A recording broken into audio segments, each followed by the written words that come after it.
Hello दोस्तों। तो आज का जो अपना टॉपिक है वो है कि इलेक्ट्रॉन जो स्नेही जो प्रतिस्थापन अभिक्रिया है उनके बारे में। ठीक है, कि जो हेलो एरिन थे उनकी जो इलेक्ट्रॉन स्नेही प्रतिस्थापन अभिक्रिया है उनके बारे में पढ़ेंगे। तो इससे पहले हमने जो पढ़ा था कि जो हेलो एरिन थे उनकी जो नाभिक स्नेही प्रतिस्थापन अभिक्रिया के बारे में, लेकिन उन्होंने ये अभिक्रिया नहीं दी थी। उनका रीजन पढ़ लिया था हमने। 3 कारण थे उसके, एक तो था अनुनाद प्रभाव, एक था CX बंध, ठीक है, और तीसरा था फेनिल धनायन का बनना। ठीक है, तो आज का जो अपना टॉपिक है वो है कि हेलो एरिन है उनकी इलेक्ट्रॉन स्नेही प्रतिस्थापन अभिक्रिया। इनका सबसे महत्वपूर्ण जो गुण होता है किसका, कि हेलो एरिनो का, वो यही होता है कि क्या देते हैं हमें, इलेक्ट्रॉन स्नेही प्रतिस्थापन अभिक्रिया देते हैं। लेकिन उससे पहले मैं बात करूं किसकी, कि हमने उस दिन पढ़ा था क्लास में, पिछली क्लास में जो हम पढ़ रहे थे कि नाभिक स्नेही प्रतिस्थापन अभिक्रिया के बारे में, तो वहां पे हमें नहीं मिली थी वो अभिक्रिया। ठीक है, लेकिन अगर यदि आप कोई भी हाइड्रोक्सिल समूह लेते हो, क्या लेते हो, कि अगर आप हाइड्रोक्सिल समूह लेते हो तो हाइड्रोक्सिल समूह के द्वारा हम इस अभिक्रिया को प्राप्त कर सकते हैं। ठीक है, वो किस प्रकार से प्राप्त करेंगे, देखो हम सीधा इसकी जो अभिक्रिया है, रिएक्शन है, उससे समझते हैं। जैसे कि मैंने ये ले लिया क्या, हेलो एरिन। ठीक है, क्या है ये हेलो एरिन, मतलब कि क्लोरोबेंजीन। क्या है हमारा ये, क्लोरोबेंजीन।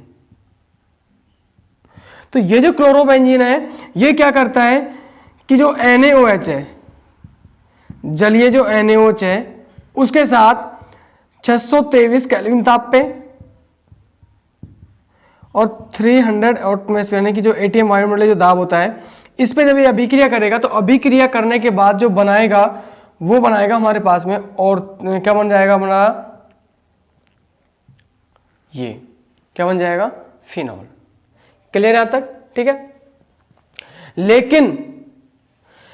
लेकिन हमें इसमें यह देखना है, ये तो हमारा बन गया हाइड्रोजन समूह के द्वारा, हमने इसने हमें प्रतिस्थापन अभिक्रिया दे दी। ठीक है, क्लियर यहां तक।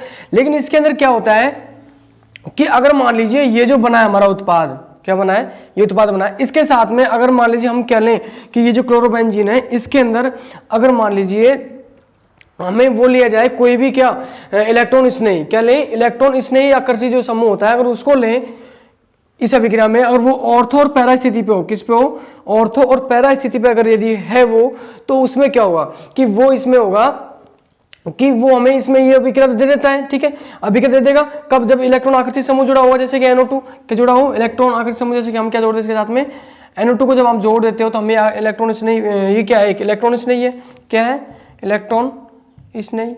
ठीक है, तो ये जो क्या करता है कि इलेक्ट्रॉन स्नेही जब आप इसकी अभिक्रिया कराते हो, क्या कराते हो कि जब आप इस अभिक्रिया को पूरा करते हो इलेक्ट्रॉन स्नेही के साथ में, तो हमारे पास में ऑर्थो और पैरा समावयवी, कितने, ऑर्थो और पैरा समावयवी बनते हैं। और ये क्या करते हैं, इसमें जो OH समूह जुड़ा होगा, क्या जुड़ा होगा, जो OH समूह जुड़ा होगा वो क्या करता है कि इसमें जो इलेक्ट्रॉन्स जो है, यानी कि इलेक्ट्रॉन्स जो होते हैं, इलेक्ट्रॉन स्नेही प्रतिस्थापन के प्रति, वो क्या करता है, इसको अनुनाद के द्वारा क्या कर लेता है, स्थायी बना लेता है। क्या बनाता है, अनुनाद के द्वारा वो स्थायी हो जाता है। जैसे कि इसकी अभिक्रिया होती है इस प्रकार से, थोड़ा सा टॉपिक है इसको समझ लीजिए। तो ये है कैसे, जैसे कि Cl, क्या है, Cl, और ये क्या है, इलेक्ट्रॉन आखिरी समूह के मैंने जोड़ दिया क्या, NO2। जब आप इसकी अभिक्रिया करवाते हो NaOH के साथ, ठीक है, जब आप इसकी अभिक्रिया NaOH के साथ में कराते हो कितने, यानी कि 443 केल्विन ताप पे, ठीक है, तो हमारे पास जो बनेगा वो ये बनेगा इस प्रकार से, OH NO2, यानी कि ऑर्थो नाइट्रोफिनॉल। क्या बनेगा, ऑर्थो नाइट्रोफिनॉल। इसका जो नाम होगा वो क्या होगा, ऑर्थो नाइट्रोफिनॉल। ठीक है, ऑर्थो नाइट्रोफिनॉल। क्लियर। इसी प्रकार से एक और होता है, उसको और करते हैं कि अगर मान लीजिए दो समूह जुड़े हुए हैं, कितने जुड़े हुए हैं, 2 इलेक्ट्रॉन आकर्षी समूह जुड़े हुए हैं, तो वो किस प्रकार से होगा, देखो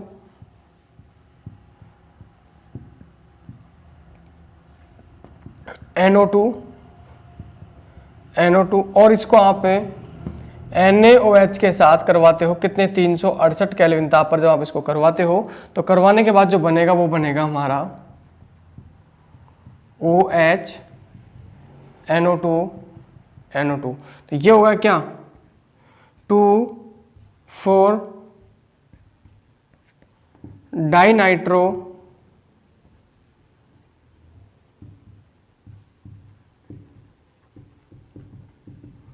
फिनॉल। क्लियर, ठीक है। इसी प्रकार से आप अगर मान लीजिए, और अगर मान लीजिए 3 इलेक्ट्रॉन इसने अगर समूह जुड़े हुए हैं तो वो कैसे बनेगा, देखो उससे बनेगा हमारे पास एक पिक्रिक अम्ल। क्या बनेगा, पिक्रिक अम्ल बनेगा। और ध्यान रखना एग्जाम में क्वेश्चन आ भी सकता है कि पिक्रिक अम्ल की एक रासायनिक समीकरण दीजिए, नहीं पिक्रिक जो अम्ल है उसको बनाइए। तो उसके लिए क्या करना होगा, देखो Cl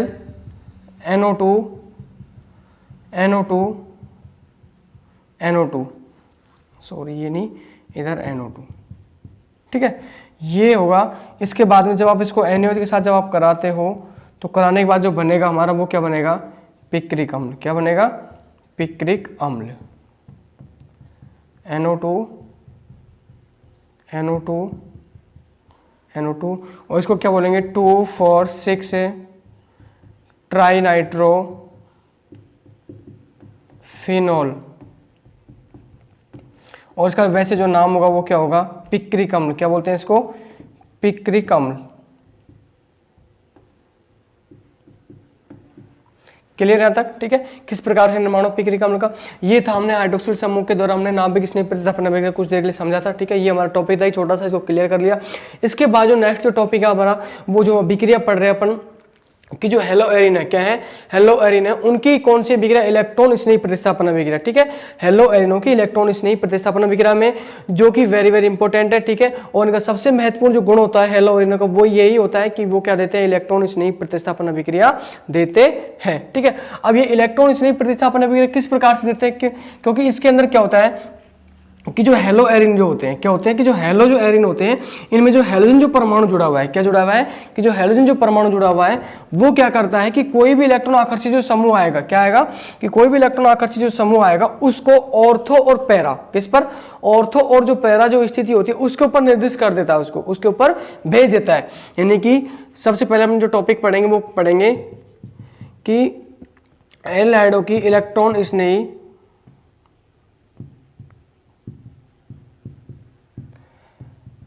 प्रतिस्थापन अभिक्रिया, ठीक है। अब इसके अंदर क्या होगा, देखो मैंने बताया था आपको, अभी जस्ट पढ़ रहे थे अपन कि जो हेलोएरिन जो होती है, क्या होती है कि जो हेलोएरिन होती है इनमें जो हेलोजन परमाणु जिसके साथ जुड़ा हुआ है, जिस बेंजीन के साथ जुड़ा हुआ है, वो क्या करता है कि हेलोजन परमाणु जो इलेक्ट्रॉन स्नेही जो आएगा उसको ऑर्थो और पैरा स्थिति पर निर्दिष्ट करता है, ठीक है।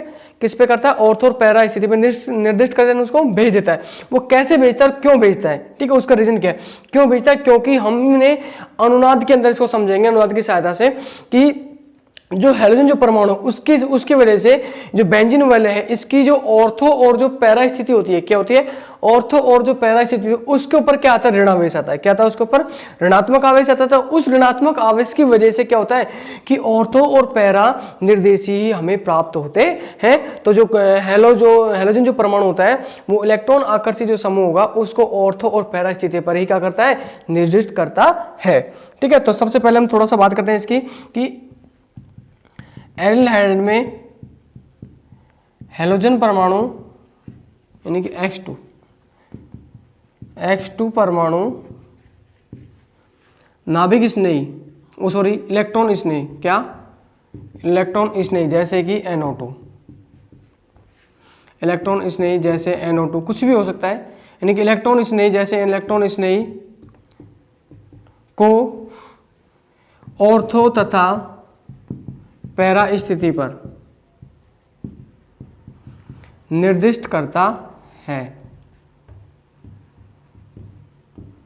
ऑर्थो तथा पैरा स्थिति पर निर्दिष्ट करता है।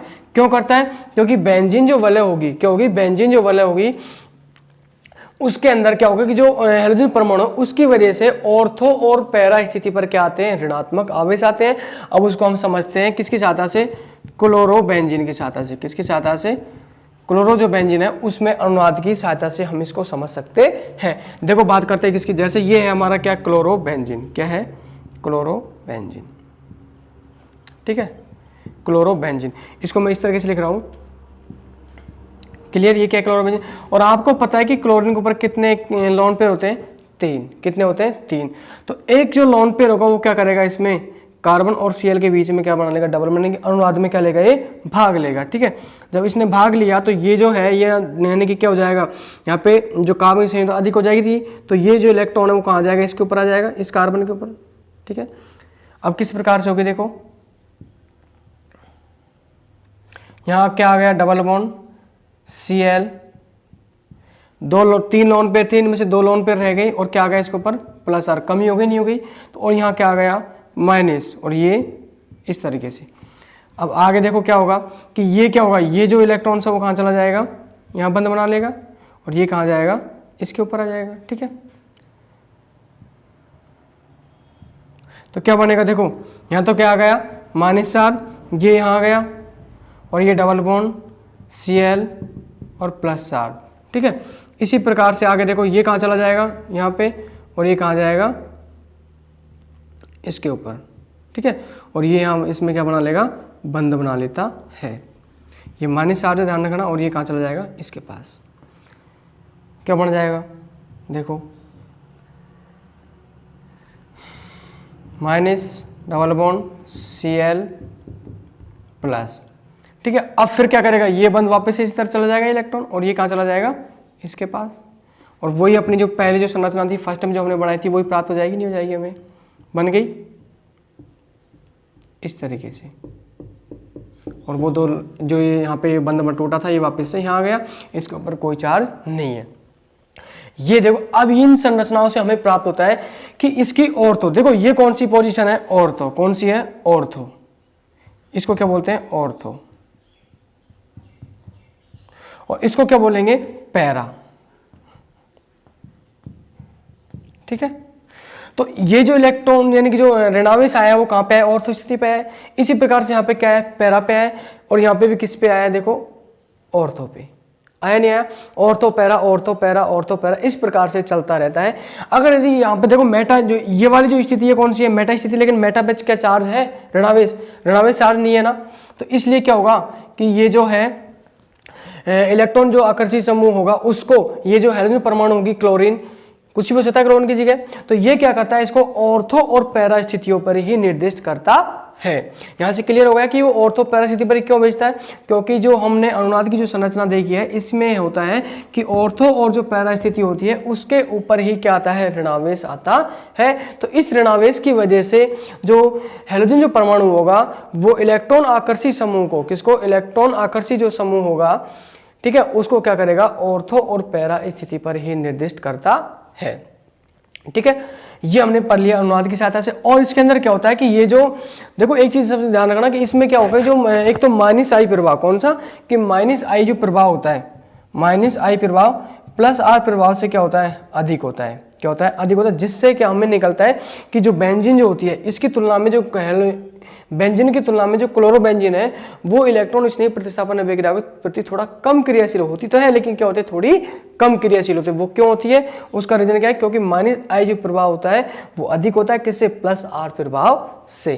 ठीक है, इसलिए ये है कि जो बेंजीन जो होती है वो इलेक्ट्रॉन स्नेह जो प्रतिस्थापन अभिक्रिया है उसके प्रति थोड़ी अधिक क्रियाशील होती है, जबकि क्लोरोबेंजीन थोड़ी, यानी कि हेलो जो बेंजीन होती है वो क्या होती है, कम होती है।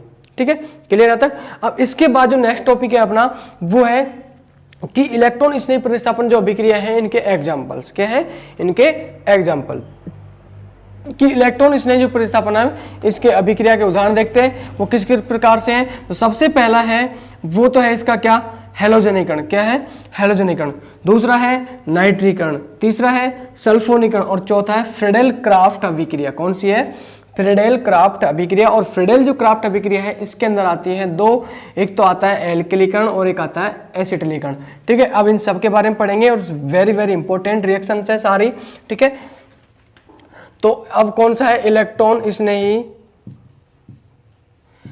प्रतिस्थापन अभिक्रिया के उदाहरण। ठीक है, तो इलेक्ट्रॉन स्नेह जो प्रतिस्थापन अभिक्रिया है इसके जो एग्जांपल्स हैं उसके बारे में देखेंगे।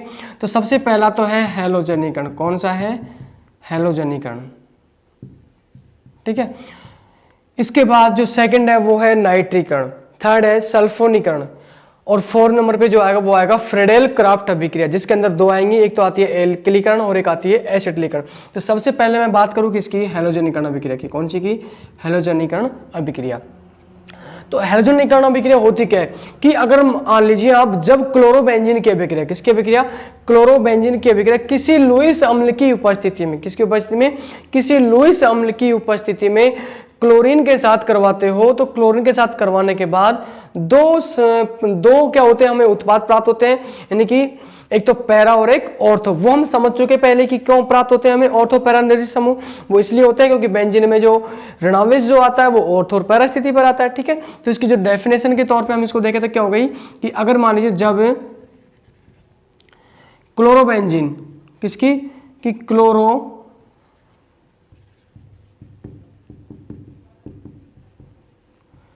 क्लोरोबेंजीन की अभिक्रिया लुईस अम्ल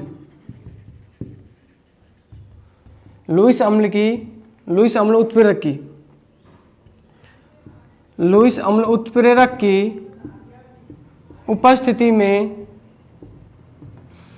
Cl के साथ, यानी कि Cl2 के साथ कराते हैं तो ऑर्थो तथा पैरा समावयवी प्राप्त होते हैं।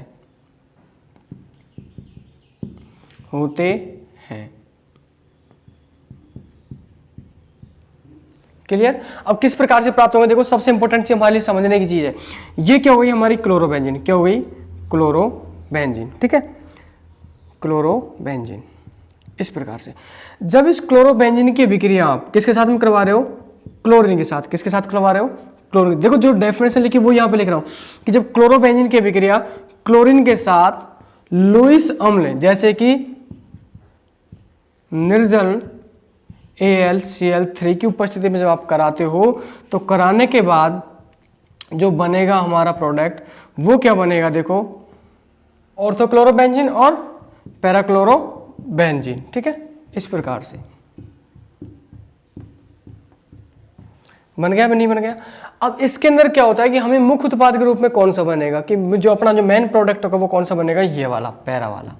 क्यों बनेगा, क्योंकि जो इसके अंदर तो क्या होता है कि ये जो है ना, इनमें क्या होता है कि ये पास है, क्या है पास, तो इनमें त्रिविम बांधा उत्पन्न हो जाती है, क्या हो जाती है, त्रिविम बांधा उत्पन्न हो जाती है, जबकि इनमें ऐसा कुछ नहीं होता, ठीक है। इसलिए जो मुख्य उत्पाद होगा वो तो कौन सा होगा अपना ये, और ये क्या होगा अल्प। क्लियर। अब देखो इससे पहले समझने की चीज ये कि बनता किस प्रकार से है, कि इलेक्ट्रॉन स्नेही के रूप में आता कौन, ठीक है, वो बनता किस प्रकार से है, ठीक है। अब जैसे मैं यहाँ से लूँ, यानी कि हमने करवाया Cl2 की अभिक्रिया करवाई थी किसके साथ में, AlCl3 के साथ, तो यहाँ से क्या बनता है कि ये तो जो Cl ये तो क्या हो जाएगा, यहाँ से बाहर निकल जाएगा, क्या बन जाएगा बाहर। तो ये क्या होता है अपना इलेक्ट्रॉन स्नेही के रूप में, किसके रूप में निकलता है ये, इलेक्ट्रॉन स्नेही के रूप में। जबकि साथ में क्या निकल जाता है यहाँ पे प्लस में AlCl3 माइनस AlCl4, ठीक है। इस प्रकार से ये क्या हमारा इलेक्ट्रॉन स्नेही के रूप में निकल जाता है, Cl माइनस प्लस, और ये क्या होगा माइनस, ठीक है। इस प्रकार से हमारा क्या होता है यहाँ पे इलेक्ट्रॉन स्नेही के रूप में ये हमारे पास बाहर निकल जाता है। ये Cl जो प्लस होगा ये कहाँ जुड़ रहा है, इसके ऊपर, ठीक है। इस प्रकार से क्या होती है हमारी इलेक्ट्रॉन स्नेही प्रतिस्थापन अभिक्रिया में जो पहला पॉइंट है वो है हैलोजनीकरण। कौन सा है, हैलोजनीकरण। वापस देख लो कि जब क्लोरोबेंजीन की अभिक्रिया लुईस अम्ल उत्प्रेरक की उपस्थिति में Cl2 के साथ करवाई जाती है तो ऑर्थो तथा पैरा समावयवी प्राप्त होते हैं। ये क्या हमारा क्लोरोबेंजीन, जब इसकी अभिक्रिया क्लोरीन के साथ लुईस अम्ल निर्जल AlCl3 की उपस्थिति में करवाई तो ऑर्थो और पैरा मिले नहीं मिले समावयवी। और ये किस प्रकार से बनती है कि जब Cl2 की अभिक्रिया AlCl3 के साथ करा रहे हो तो इलेक्ट्रॉन स्नेही के जो रूप में आएगा वो क्या आएगा Cl+, और ये क्या हो जाएगा AlCl4, ठीक है। और मुख्य उत्पाद के रूप में बनेगी वो कौन सी बनेगी, पैरा समावयवी, ठीक है। ये क्लियर तक। अब इसके बाद में जो नेक्स्ट है वो है नाइट्रीकरण। कौन सी है, नाइट्रीकरण, ठीक है। नेक्स्ट जो इसका प्रकार है वो है नाइट्रीकरण, उसको देखते हैं।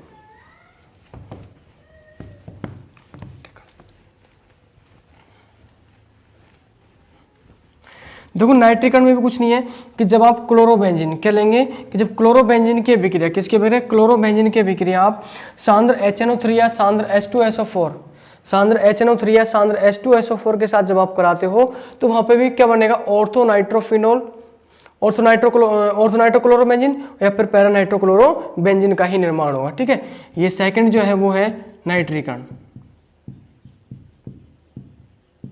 देखते हैं इसके अंदर क्या होता है कि देखो जब क्लोरोबेंजीन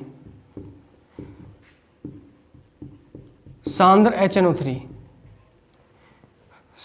HNO3 या फिर H2SO4 के साथ कराने पर मुख्य उत्पाद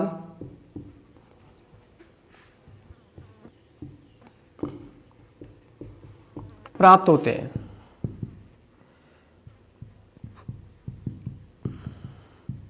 ठीक है, अब देखते हैं किस प्रकार से प्राप्त होते हैं। आप तो सीधा यहाँ पे समझो, वो तो डेफिनेशन आप खुद भी बना सकते हो उसको, तो कि जब ये क्या है हमारा क्लोरोबेंजीन, क्या है क्लोरोबेंजीन। ठीक है, जब इस क्लोरोबेंजीन की अभिक्रिया आप किसके साथ में करवा रहे हो, सांद्र HNO3 या फिर H2SO4 के साथ में, किसके साथ में, सांद्र H2SO4 या सांद्र HNO3 के साथ जब आप कराते हो तो कराने के बाद जो हमारे पास में जो प्राप्त होता है वो बनता है ऑर्थोनाइट्रोक्लोरोबेंजीन और एक बनता है पैरानाइट्रोक्लोरोबेंजीन। क्लियर यहां तक? पैरानाइट्रो ये तो है ऑर्थोनाइट्रोक्लोरोबेंजीन और ये है पैरानाइट्रोक्लोरोबेंजीन। ठीक है, अभी किस प्रकार से बनते हैं इनको देखते हैं। देखो कि जब आप सांद्र HNO3 और H2SO4, ये तो क्या हो गया अपना HNO3 और ये क्या हो गया H2SO4, तो यहां से कैसे बनता है ये। ठीक है, समझने की बात ये है कि भाई यहां से तो मैं इसको इस प्रकार से लिख दूं NO2OH, कोई दिक्कत किसी को, और इसको मैं लिख दूं इस प्रकार से HSO4H। तो ये क्या होगा कि ये जो OH और ये H, ये क्या होगा, एक जल का अणु बाहर निकाल लेगा, क्या बना लेगा, जल का अणु, यानी कि ये तो NO2 तो निकल गया अपना, NO2 ये क्या होगा प्लस में H2O जल का अणु और एक क्या निकाल लिया HSO4 यानी कि SO4H माइनस। मिल गया नहीं मिल गया हमें, यानी कि ये जो माइनस होगा कहाँ होगा, यहाँ पे। ठीक है, तो अब देखो यहाँ से हमें प्राप्त हो गया क्या, इलेक्ट्रॉन स्नेह के रूप में कौन मिला, ये नाइट्रो। इलेक्ट्रॉन स्नेह क्या हुआ अपना, ये हुआ नहीं हुआ। क्लियर है तक? NO2 यही जुड़ रहा है देखो ऑर्थो और पैरा स्थिति के ऊपर। ठीक है, तो क्या बन गया ऑर्थोनाइट्रोक्लोरोबेंजीन और पैरानाइट्रोक्लोरोबेंजीन। ठीक है, इस प्रकार से हमारे पास में ये क्या हुए प्राप्त हुए उत्पाद। और ये कौन सी अभिक्रिया है, नाइट्रीकरण अभिक्रिया। यानी कि जब क्लोरोबेंजीन की अभिक्रिया आप सांद्र HNO3 और सांद्र H2SO4 के साथ जब आप कराते हो तो कराने के बाद हमें ऑर्थोनाइट्रोक्लोरोबेंजीन और पैरानाइट्रोक्लोरोबेंजीन का निर्माण होता है। ठीक है, इस प्रकार से कौन सी अभिक्रिया थी अपनी, नाइट्रीकरण अभिक्रिया। इसके बाद जो नेक्स्ट जो टाइप है इसका वो है सल्फोनीकरण। कौन सा है, सल्फोनीकरण। ठीक है, अब सल्फोनीकरण के अंदर क्या होगा वो देखो।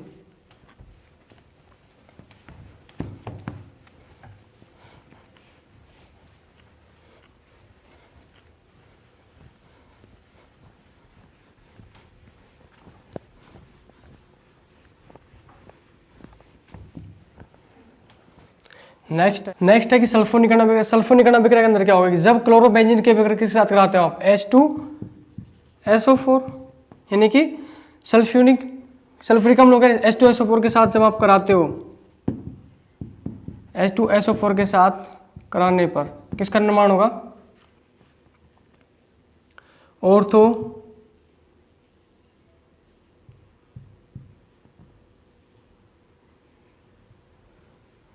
H2SO4 के साथ कराने पर निम्न यौगिक प्राप्त होते हैं। ठीक है, अब वो यौगिकों के नाम यहाँ लिख लेंगे। ठीक है, किस प्रकार से, देखो कि जब सल्फ्यूरिकरण की अभिक्रिया पड़े, जब क्लोरोबेंजीन की अभिक्रिया आप किसके साथ करवाई, H2SO4 के साथ, किसके साथ में, सल्फ्यूरिक अम्ल जो होता है कौन सा, SO4 के साथ जब आप कराते हो तो H2SO4 के साथ कराने पर जो हमारे पास बनेगा वो क्या बनेगा, देखो ClSO3H क्या बनेगा, ClSO3H, साथ में इधर से एक ये बन जाएगा। ठीक है, क्लियर यहाँ पर। ये क्या हो गई मेरी उत्पाद प्राप्त हो गए। ये क्या अपना H2SO4 क्या है, H2SO4। यहाँ से क्या होगा कि SO3H, SO3H, एक तो H यहाँ से और एक ऑक्सीजन यहाँ से कम हो गई, तो वो क्या बन गया OH माइनस, और ये क्या हो गया प्लस में। तो ये क्या होगा अपना इलेक्ट्रॉन स्नेही, क्या हो गया इलेक्ट्रॉन स्नेही के रूप में। ठीक है, ये बाहर निकल गया, नहीं निकल गया। ये क्या करता है, यानी कि ऑर्थो, इसका जो नाम हो गया वो तो क्या हो गया ऑर्थो क्लोरो सल्फोनिक अम्ल। इसी प्रकार से ये क्या हो गया पैरा क्लोरो सल्फोनिक अम्ल। दो प्रोडक्ट प्राप्त हो गए, नहीं हो गए। ठीक है, इस प्रकार से हमारी ये विक्रिया पूर्ण होती है। वापस देख लो कि जब क्लोरोबेंजीन की विक्रिया H2SO4 के साथ कराने पर निम्न यौगिक प्राप्त होते हैं। अब यौगिक की जगह आप ये लिख सकते हो कि ऑर्थो तथा पैरा क्लोरोसल्फोनिक अम्ल का निर्माण होता है। तो सबसे पहले क्लोरोबेंजीन की H2SO4 के साथ विक्रिया की तो क्या बना है ऑर्थो क्लोरोसल्फोनिक अम्ल, पैरा क्लोरोसल्फोनिक अम्ल हो गया, नहीं हो गया। ठीक है, अब यहाँ पे प्रतिस्थापी के रूप में क्या बन गया क्लोरीन, यहाँ पे भी क्लोरीन। ठीक है, तो वो क्या हो गया ऑर्थो क्लोरोसल्फोनिक अम्ल, पैरा क्लोरोसल्फोनिक अम्ल। ये बना किस प्रकार से कि जो H2SO4 था उसने क्या किया, वहां से SO3H तो अलग निकल गया और OH माइनस अलग निकल गया। ये क्या था अपना इलेक्ट्रॉन स्नेही के रूप में, किसके रूप में इलेक्ट्रॉन स्नेही के रूप में बाहर निकल गया। ठीक है, ये थी अपनी कौन सी विक्रिया सल्फोनीकरण अभिक्रिया। ठीक है, इसके बाद जो आती है वो आती है फ्रीडेल क्राफ्ट अभिक्रिया। कौन सी आती है कि फ्रीडेल जो क्राफ्ट अभिक्रिया है वो। तो फ्रीडेल क्राफ्ट अभिक्रिया के अंदर क्या होता है कि इसमें दो टाइप थे, कितने टाइप थे दो, एक तो था एल्किलीकरण और एक था एसिटिलीकरण। ठीक है, फ्रीडेल क्राफ्ट अभिक्रिया। तो एल्किलीकरण क्या होता है, एसिटिलीकरण क्या होता है, इसके बारे में देखते हैं। फ्रीडेल क्राफ्ट अभिक्रिया, हेडिंग हो गई अपनी फ्रीडेल क्राफ्ट अभिक्रिया। फ्रीडेल क्राफ्ट अभिक्रिया कितने टाइप्स की है, 2 टाइप्स। कितने प्रकार इसके, 2 प्रकार। ठीक है, पहली तो है एल्किलीकरण, सेकंड है एसिटिलीकरण। तो हम एक एक को देखेंगे कि एल्किलीकरण क्या होती है, एसिटिलीकरण क्या होती है। सबसे पहले बात करते हैं किसकी है, एल्किलीकरण की।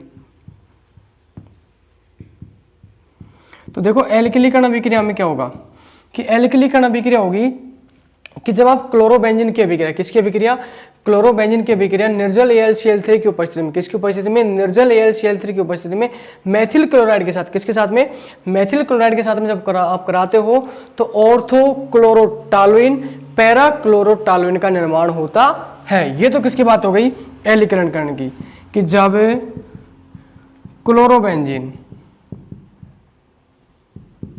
क्लोरोबेंजीन की क्रिया निर्जल AlCl3 की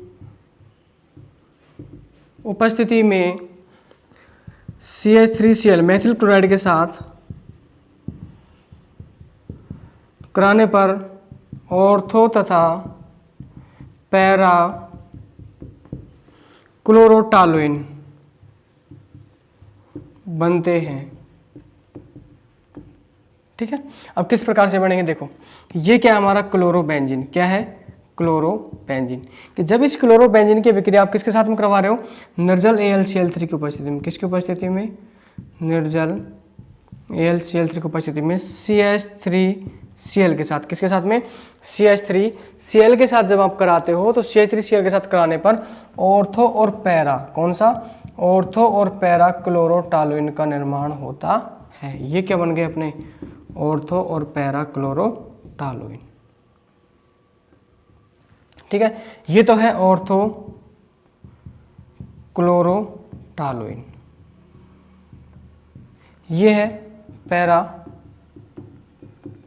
क्लोरोटालुइन। क्लियर आता। तो देखो इसमें एक चीज ध्यान रखना, ये बनता किस प्रकार से, एक तो CH3Cl था, और एक क्या लिया था अपन, निर्जल AlCl3 लिया था ना। यहाँ से क्या होगा कि ये जो Cl है क्या है, ये जो Cl है कहाँ चल जाएगा, इसके पास में, क्लियर। तो यहाँ से क्या बन जाएगा अपना, ये अलग हो जाएगा, नहीं हो जाएगा, तो ये हो जाएगा CH3 प्लस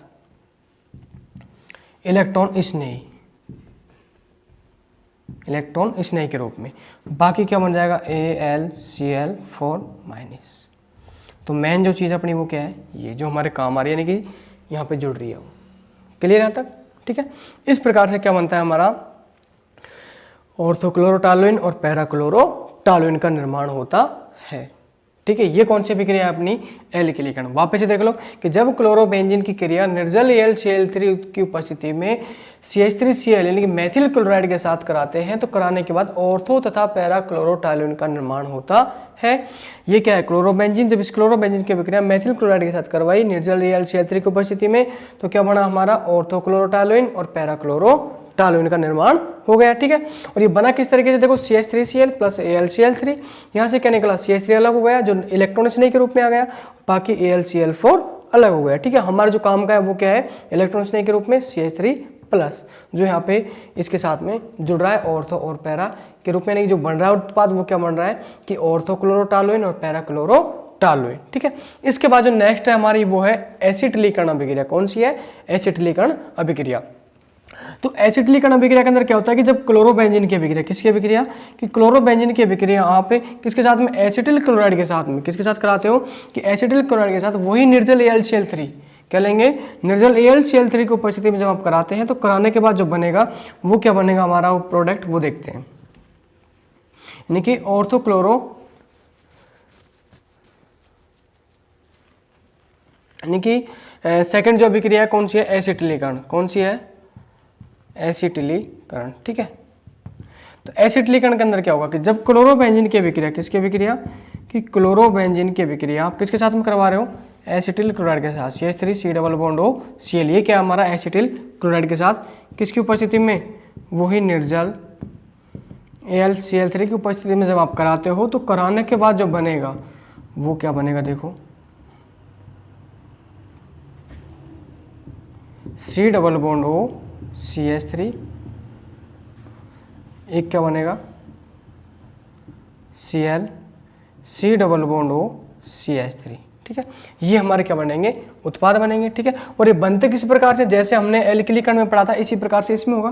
देखो किस प्रकार से कि ये क्या था अपना CH3 C+O Cl, ये क्या करेगा, निर्जल AlCl3 उसके साथ में विक्रिया करके क्या बना लेगा, देखो CH3 C+O पॉजिटिव, ये तो था अपना क्या, इलेक्ट्रॉन स्नेही, इलेक्ट्रॉन स्नेही के रूप में ये बाहर निकल गया।